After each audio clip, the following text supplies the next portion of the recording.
going to introduce our rescue journey in this episode and pretty much set up what this is all about and all of that. So I'm Tara and I've run Guinea Garden Rescue for about 8 years now.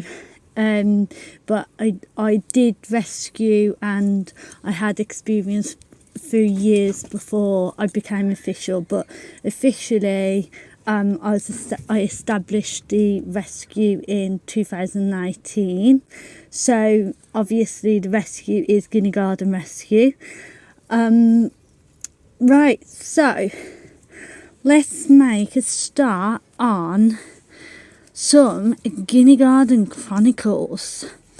So a bit about us just in general. So the main mission is obviously to provide a safe haven for guinea pigs in need, and hopefully find them a loving home. We've been doing it since 2018, as I mentioned just, and I've done that with so many guinea pigs over the years. And if you can hear them all in the background, that's because I'm sat with all of our herds currently while I do this as well. So we've rehomed numerous guinea pigs over the years, absolutely numerous. It's got to be hundreds and hundreds. And obviously, even though rehoming is a bit difficult at the moment because no one's really adopting, we have been successful and we have rehomed hundreds of guinea pigs and gave countless guinea pigs their forever homes, which has been really, really a beautiful thing to be able to do over the years, which is absolutely wonderful.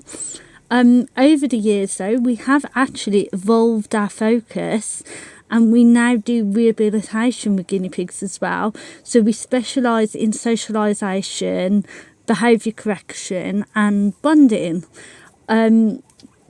So just so that you have a little bit of an understanding about that.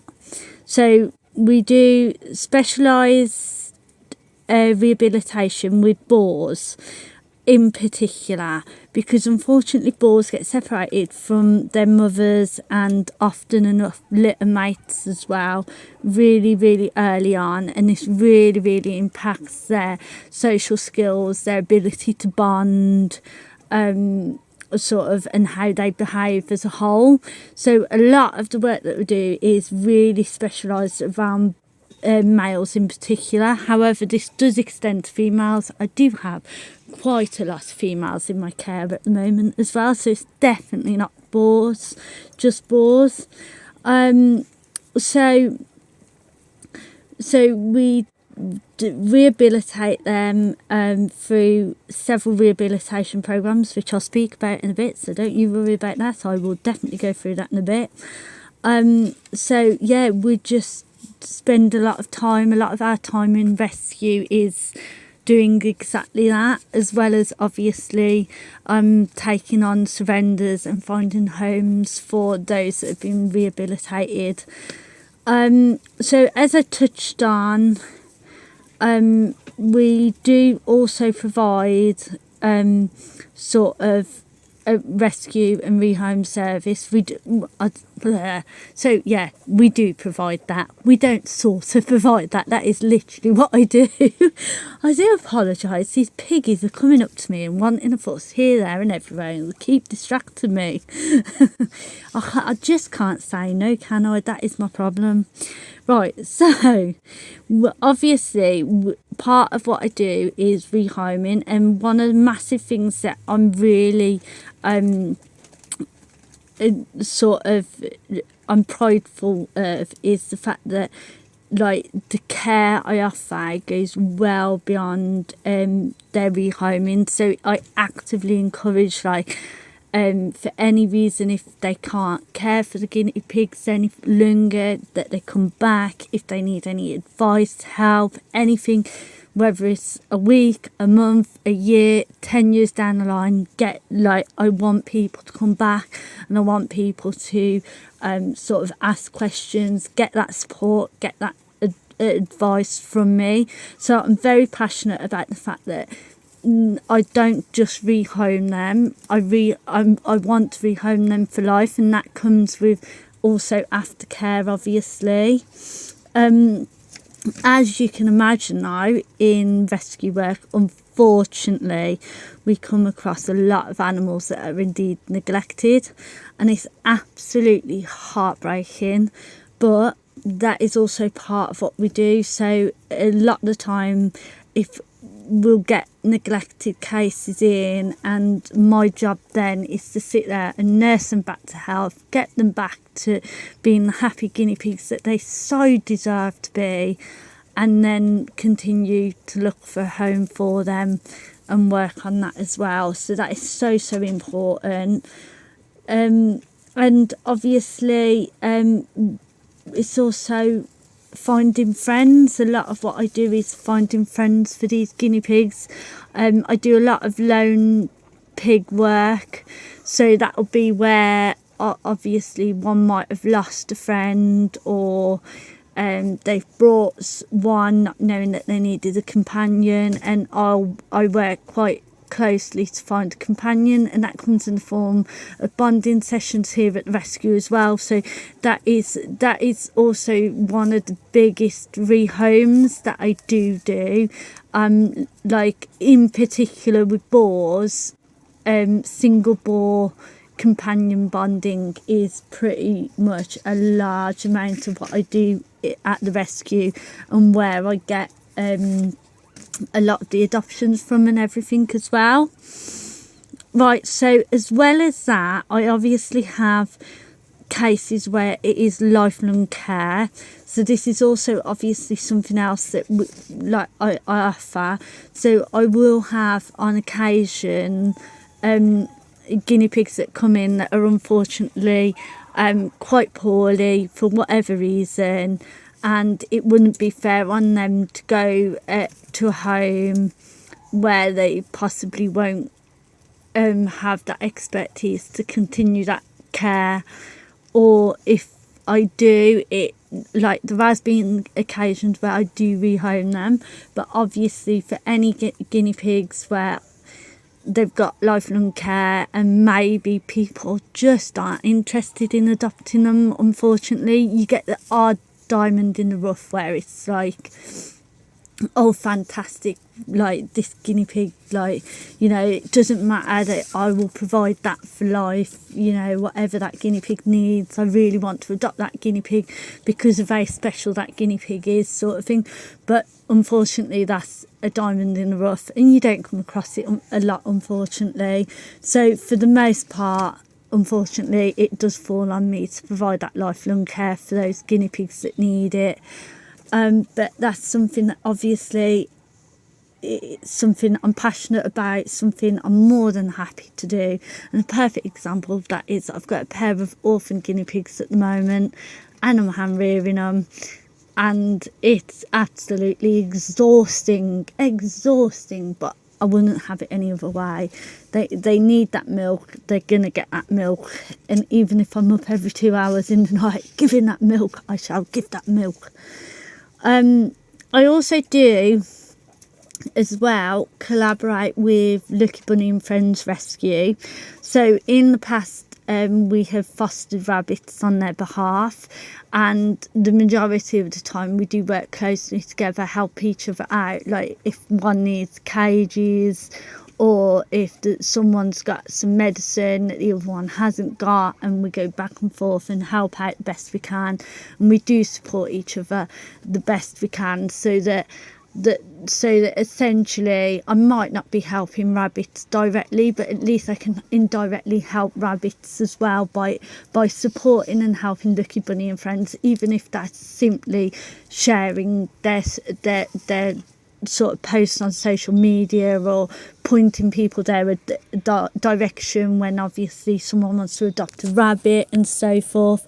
So that is absolutely and utterly like a really big part of what we do as well. Like, we want to support and help other rescues and other organisations that, whether it's a rescue or some other animal organisation. Like, it's really important that we share the love, support each other and help each other out, and that is really pretty much at the core of what we do anyway. Like, that whole idea of rescue is that we're supporting animals at the end of the day.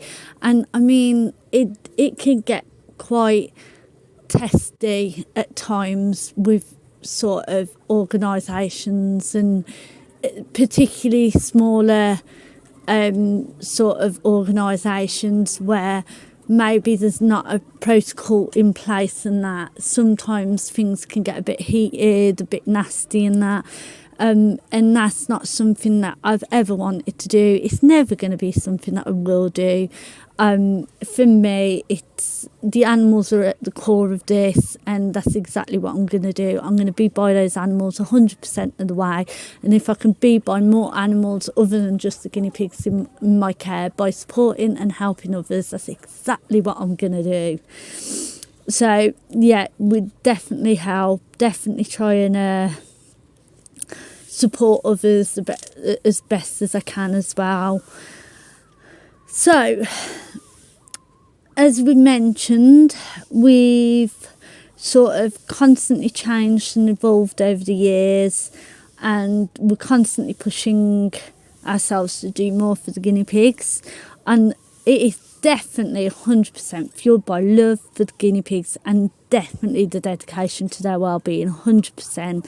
So I'm going to just say there, obviously, if you want to explore sort of the rescue efforts some more, or you want to look even at adoption opportunities, we're in DY5 postcode in the West Midlands. So definitely, if you want to adopt, or if you want to look at different ways of getting involved, whether it's supporting us through donations or whatnot, go and check out our website. So we've got a website, very easy to remember, www.guineagarden.co.uk.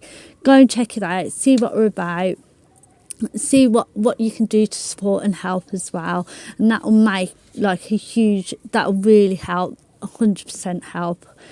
Right, so still talking about ourselves a little bit so that you get to know us a bit better as well. So a big part of the rescue is the fact that it is a self-funded rescue.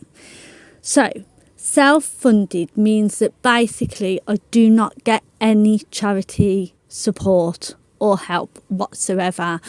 The rescue funds itself or comes out of my own pocket, is essentially what self-funded is. So for the most part, or before adoptions really plummeted and hit the floor after COVID, for the most part, the adoption fee would actually support the rescue and would cover the cost of food, medical care, sort of shelter, whatever was needed for the guinea pigs. The adoption fees for the adoptions were covering that, and that was how it was being funded originally, and that was the basis of what I set the rescue up with as well. Unfortunately, COVID, like a lot of things, and the cost of living really took its toll on the rescue. Adoptions are next to nothing, and it just means that at the moment we are just about self-funding by selling homemade treats and sort of all the other little niggly bits that we do, but we do rely heavily on donations and community support, and we try our best to be transparent so that you can see exactly what's happening, how it's happening, why it's happening, so that you can see that your contributions are making an awful lot of a difference within the rescue, and it really, really does. it's so difficult at the moment. I can't even emphasize the amount of times I've questioned the future of the rescue just because of how difficult it is at the moment. So honestly, I'm so grateful for anyone that supports the rescue, any contributions in whatever form, because everything helps. I mean, we had a donation of towels earlier. I cannot thank that person enough. Shout out to Denise for that, because towels are so useful for the rescue, whether it's an absorbent layer under like their bedding and that, or whether it's literally cleaning, wiping, whatever it is. They're so useful. And it's like, for a lot of people that doesn't seem like a lot, but it is such a lot for, like, here at the rescue. So huge thank you. And Denise, as well as Maxine always drops me off bales of hay, and hay, as you can imagine, is a huge resource that gets used in the rescue. So to Maxine, I cannot thank her enough either. Right, so now we're going to move on a little bit. We're going to talk about the rehabilitation programs, because like I mentioned earlier, I do rehabilitation programs. Now, these rehabilitation programs, so basically it's very specialised, and it's tailored for the care and nurturing and support of the guinea pigs. And it is something that often gets really overlooked in guinea pigs. And actually how society deals with guinea pigs actually goes messes with this. So we've got 4 rehabilitation programs. So we've got the early learning programs. So this is for anyone that comes into the rescue or is born in the rescue who is between 0 and 3 months old in particular, but will continue over to about 6 months old. So this is just basically being around a variety of different adults, different personalities, different sort of attitudes, different life experiences, so that they can learn everything that they need to learn to be a guinea pig. And then we have the behavioural harmony rehabilitation programme.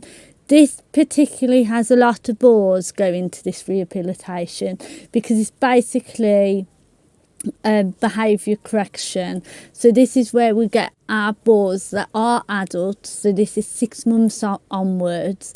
They are adults. They haven't had that crucial sort of socialisation between sort of when birth and 6 months old. They've had none of that.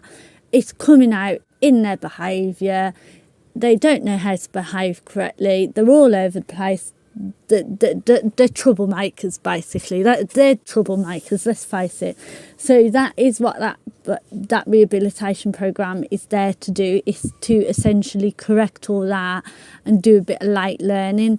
A lot of the boars that get put into this programme end up being in it for about 6 months to a year, because it takes quite a while to correct those behaviours that they don't have. And then we've got the companion connection programme, which is basically our loans that come in.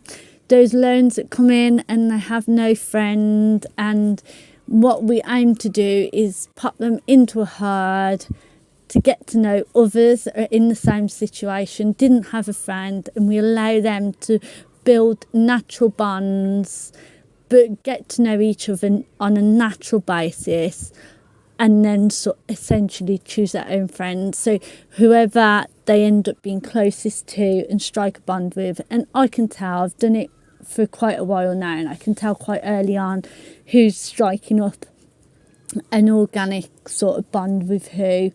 And then essentially they end up being paired and rehomed together. And then the last one is our Bonding Brilliance boot camp, which is essentially just a top up of all of these skills, just sort of refreshing them, sort of allowing them to sort of explore whether their bond, if they've come in as a pair, whether their bond is a good bond, or whether maybe they need to go into the companion program and various things, and more or less just a top up, essentially just a top up. But it's all crucial, and it really does make a huge difference when they go into homes as well. Right, so as I sort of briefly mentioned before, we also sell treats and forages.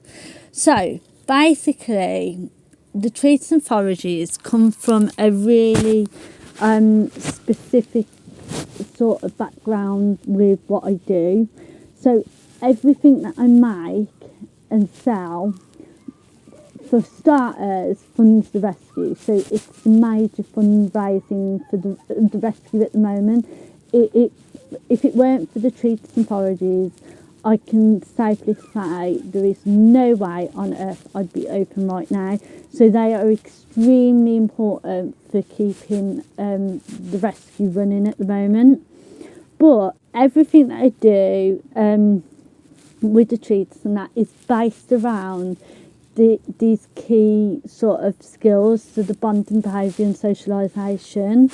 And the treats and forages themselves get used within the rescue when bonding and when assessing behaviour and when sort of introducing guinea pigs to herds, etc, etc. So it's a really, and everything that I make is not only sort of specialised down to their dietary requirements.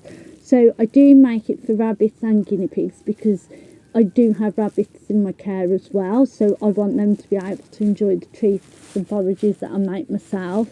So it's a perfect balance, nutritional wise, between what is essential for guinea pigs and what is essential for rabbits. It's all organic, everything is organic, and a lot of the forages are foraged by myself by hand and dehydrated by myself as well. And they all play a crucial key skill in sort of behaviour and bonding of guinea pigs as well. So forages, for example, are really, really, really important because it's a natural food source. It's what they do naturally.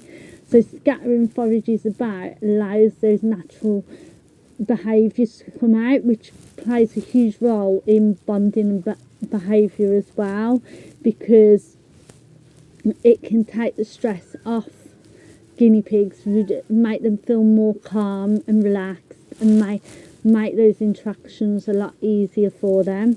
And because it's instinctual, it's also stress reducing in that way as well. So we'll do a whole new episode on the forages. I won't go into too much detail now. I will do an episode on it.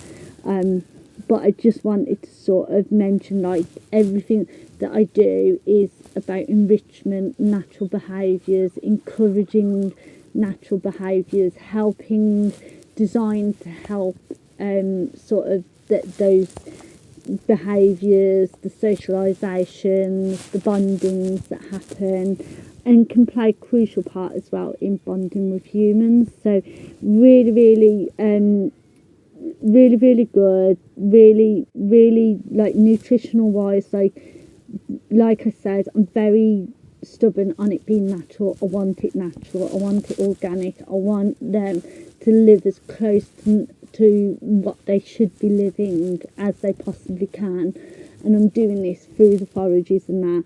So it's really beneficial for the animals, but it's also beneficial to the rescue because, like I said, it is one of the main fundraisers.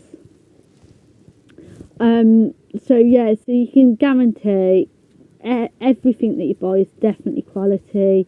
There's definitely care. It's sourced mostly by hand, and where I don't source it by hand, I do actually go to local places and support local businesses, local small companies as well. and obviously supporting the furries. So yeah, so that's pretty much about me.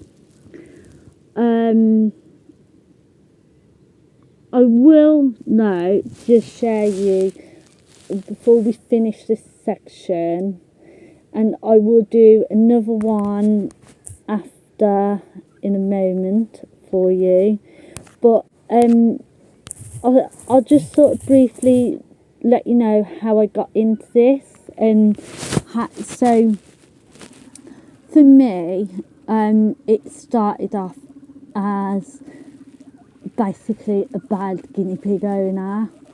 I got guinea pigs on a whim, like a lot of people do. Didn't know much about them. I tried to do my research, but the internet was very limiting. You can learn basics, but the knowledge that I have now, you wouldn't really find on the internet. So I was never gonna know how to do it properly. I ended up getting given some females. So I had a couple of males, had no idea about the behaviour and fighting. They used to fight, couldn't understand it, tried to research it, still didn't have a good understanding. Ended up getting some females, thinking, oh, that's what the males do, it's fine. Then these females ended up being pregnant because they were essentially, I was asked to take them because they knew I had a couple of guinea pigs already. So I was asked if I could take these on. So essentially my first rescues. So I took these ladies on, unknowingly that they were pregnant. Ended up with 9 in total. So I had the 5 babies, 2 girls and the 2 boys. Had sort of learning on the go, really did learn on the go, and because I just got this lovely range of guinea pigs, I sort of started learning. I then got asked if I could take more animals. It's like, oh, you've got 9 guinea pigs, I don't want this guinea pig, can you take this guinea pig on? And hello, the rescue was pretty much born. I started rescuing, very basic rescuing back in the early days. Started, like I said, I really learned on the go. Like I said, I did not know what I was doing when I first got my first 2. Within a couple of years, I had oh, hello. Oh, it's Patch, is jumping up my leg to say hello.